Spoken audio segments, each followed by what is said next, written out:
Hello and welcome to Market Domination Overtime. Stocks closing the day mixed here. The Nasdaq edging higher while the Dow firmly lower. Our very own Jared Blickery standing by with the headlines. Jared. Thank you, Josh. And we can see that on the Wi-Fi Interactive here. The Dow down to just holding 49,000, down about 285 points or 0.5%, as you said. Thought we'd take a look at the week-long tally. Only 4 days in this week. Had to be reminded of that.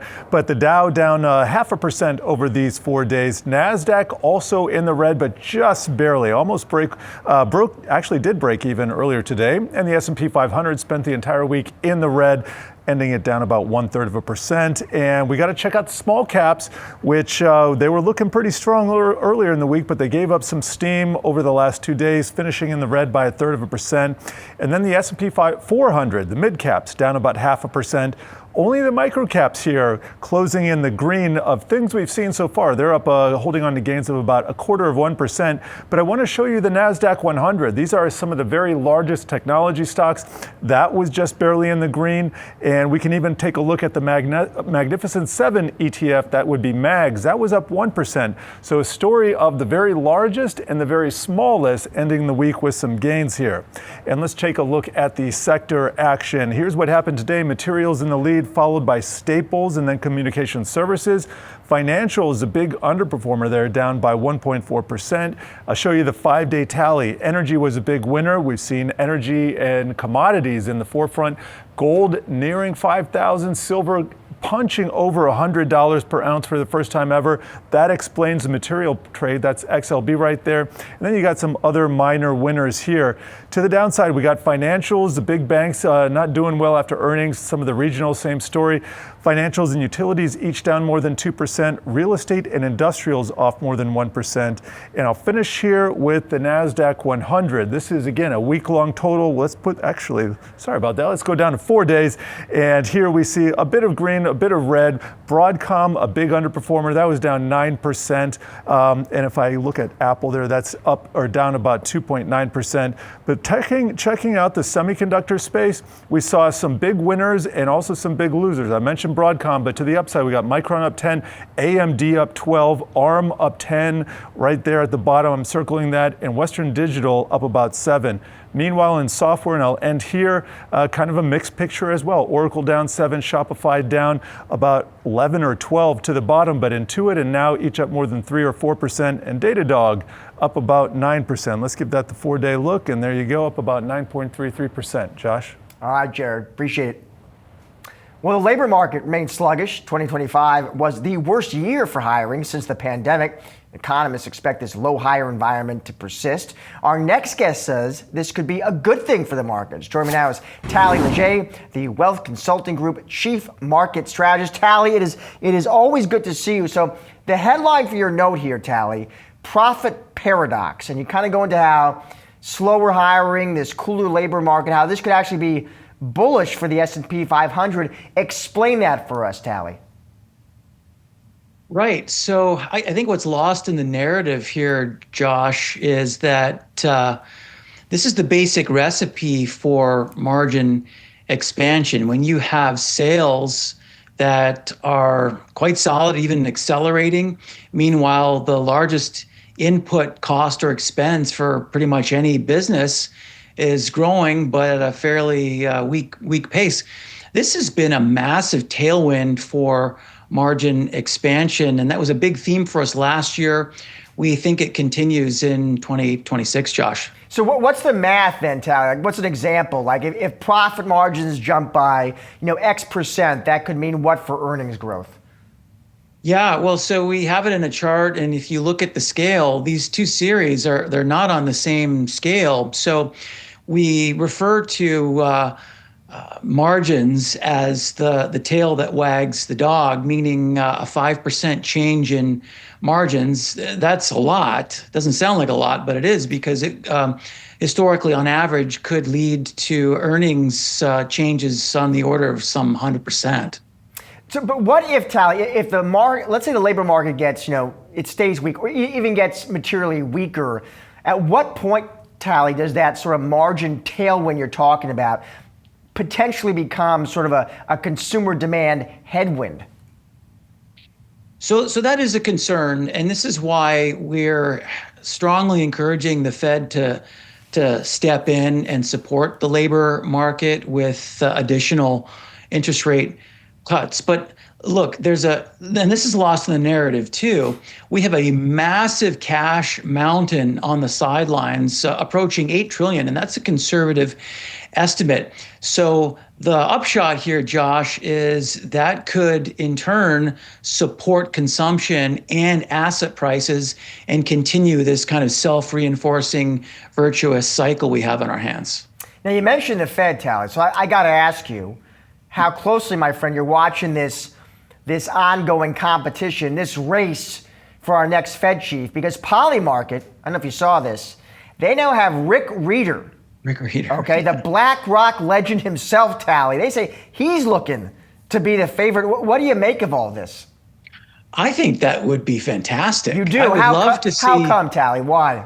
Well, not just because we overlapped for a bit at Lehman Brothers back in the day, but this is a guy that deeply understands as an operator, as a practitioner, the inner workings and mechanics of the markets, particularly fixed income. And that is one of the key transmission mechanisms for monetary policy. I think, wasn't Jamie Dimon in the mix too? Josh, to be completely honest, I have no idea who it is at this stage, but Rick Rieder, I think, would be a positive. Tal, let's get back to the markets. I'm curious what you make of what we've seen under the hood this year. In terms of what's been working, Tal, like small caps, I know they were down today, but they have been outperforming this year. The transports, Ed Yardeni, friend of the show, he's been writing his clients about that. When you see moves like that, what does that suggest to you about the market and where we could be headed from here? Yeah, well, look, we were early takers on the small cap trade. Everybody hated us, and I'm known for making wildly unpopular statements, but that's our training. Small caps, look, if valuations and earnings expectations are a guide, I think that the full opportunity in that market segment is a long way away from being fully realized. And this is just one way of saying, in other words, Josh, that we think that a risk-on pro-cyclical posture or stance by investors is warranted, and they should stick to their guns right here. So beyond small caps, then Tally, we'll end here. You talking to clients, they're asking you, okay, Tally, 2026, what sectors do I want to be overweight? What do I want to avoid? What are you telling them? So we still like technology. We just need them to hang in there, keep providing these robust earnings growth rates and returns. Meanwhile, allowing the laggards and other areas of the market to kind of catch up and fill in the gaps. And there's a lot of cyclicals there to choose from that we like, including industrials, even materials. We were talking about that last year. Nice to see them kind of following suit here. Financials and consumer discretionary, Josh. Tally, always great to see you, to have you on the show. Enjoy your weekend. You too. Cheers. Coming up, Gen Z pulling back on their retirement savings. Our very own Carrie Hannon tells us why next.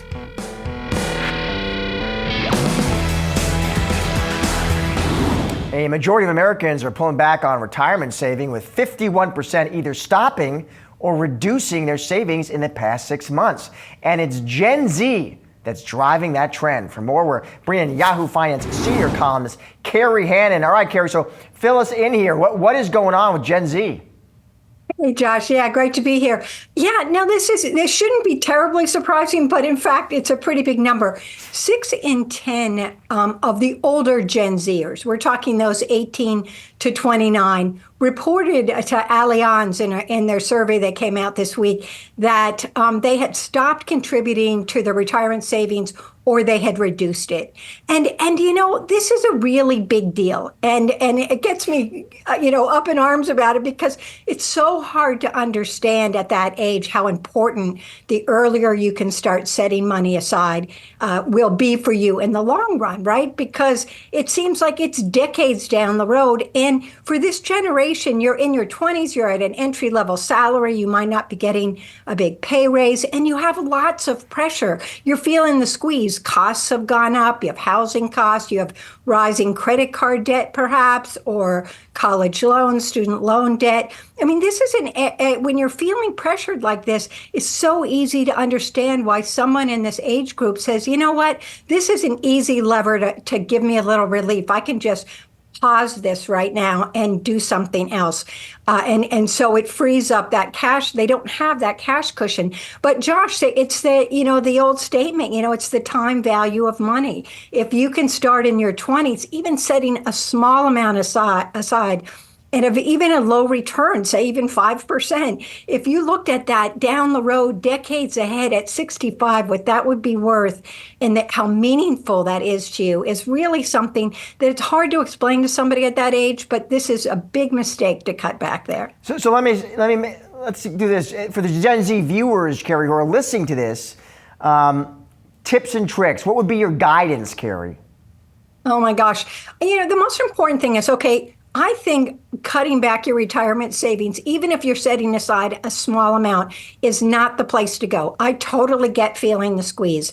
The best thing you can do is do that budget. Where can you get lean and mean? Is there somewhere else you can find savings? If it's the credit card debt that's freaking you out, is it possible to move to a credit card that has a balance transfer that has zero interest for a period of time to give you some relief there? Where else might you get that relief, not from pulling back from retirement savings? And so the second thing you should do after you really do some soul searching there is, can you automate? A lot of us already automate our retirement savings if you're with an employer plan, but don't give up on that automate. It's something that's out of sight, it's out of mind. If you can ratchet it up, even that auto escalation. Generally speaking, these are small amounts of money you're doing right now. It's not a huge percentage. And if you're doing it pre-tax, particularly into an IRA, into your employer plan, or even if it's after tax in a taxable brokerage account, if you can automate this, Josh, it's going to really make it easier for you to just set it aside and focus on where else you can cut back. Great advice, as always. Thank you, Carrie. Thanks, Josh.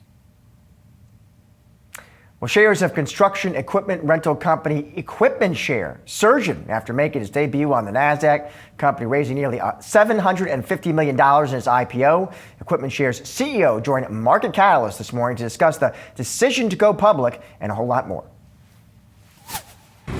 So I think the IPO for us is the beginning of another beginning. We started about a decade ago, and with about 5 of us, we did about $1 million worth of revenue. And today we did about $4.5 billion of revenue, and we have about 8,000 team members. But the scope of the problem in construction, and just for scale, construction is an $11 trillion industry, and people, materials, machines, the technology we've built fundamentally changes how job sites run. And we do think the public markets with a opportunity this big are the best place to do that. Jabix, you want to expand your business from about 340 locations to about 700 locations. What are the challenges in your way to do that? And what's your message to investors here? How do you plan to do that now moving forward? Yeah, absolutely. We're expanding from the 350 to 700 by 2030 and about 20 billion of OEC. And if you think of the growth we've done since 2015, growing from that about $1 million a year to the $4.5 billion, that is really that phase of growth has set us up to really transform the industry. And the scale, the scope of the problem, as we discussed before, necessitates a company like us doing it. But it is done very methodically. It's done by that customer pull-through. And we use an organic growth plan, which is a little bit different from the peer group, but it gives us a unique advantage as we scale. How much of your demand right now is because of data center construction? So great question.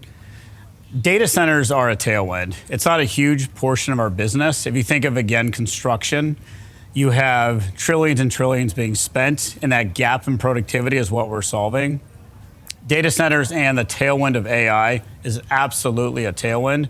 And that's not only the data centers themselves, it is the power that's needed to generate. If we think of what we did in the US over the last year, the expansion we need, just from a power standpoint, does necessitate more productive job sites. And that's really why we're here today. Jabix, you do have that physical footprint of the business where you're renting, you're selling equipment here, but you also have this cloud-based platform. What do we need to know about that portion of your business, and how fast is that growing as these construction workers, business owners, look to get on board with this wave of AI? What's fascinating in our industry is because of the archaic nature of construction, if we compare it to other industries, even something like farming is about 10 times more efficient than it was in the 1940s. So from the 40s to today, a farmer gets 10 times more done. We look at construction, and we've basically flatlined as an industry since the 40s. And really, that's what we're solving. When you add that connectivity, that gap that we're missing in construction, cost our industry about $1 to $2 trillion every single year. So we are solving that as an industry, and that is changing how job sites get done. And that's a fundamental difference when you're basing at the foundation of technology and connecting an industry. And Jabix, I'm curious, probably the best known public company to investors in this space is United Rentals. And so I'm curious how you all are differentiated from them. Is it that technology piece, or what do investors need to know on that front? Yeah, there's a lot of really great companies. As we discussed, this is a $11 trillion industry every single year. And there's a lot of companies solving problems. I think really to that question, the DNA of Equipment Share, how we solve those problems, starting at that data level, that data, that transparency, is really the core difference. And then that enables a unique way for us to grow organically. Instead of buying that growth, you can grow organically. So it is a fundamentally different model, but you have to have the technology layer to unlock the value and grow organically. Jabix, really quickly, I just want to ask, with all this tariff negotiations still ongoing, I've been speaking to so many executives where the costs are higher, and also in addition to that, it's changing the way that their consumers, their audience, their buyers are shopping. One, how have tariffs impacted your business here over the past year? And two, has that changed the way that your consumers, are they renting more? Are they buying less? Yeah, I think tariff, that's a really, really good point. When you have tariffs, when you have economic uncertainty, when you're running a business, our customers, they go to value. They need to do jobs more efficiently.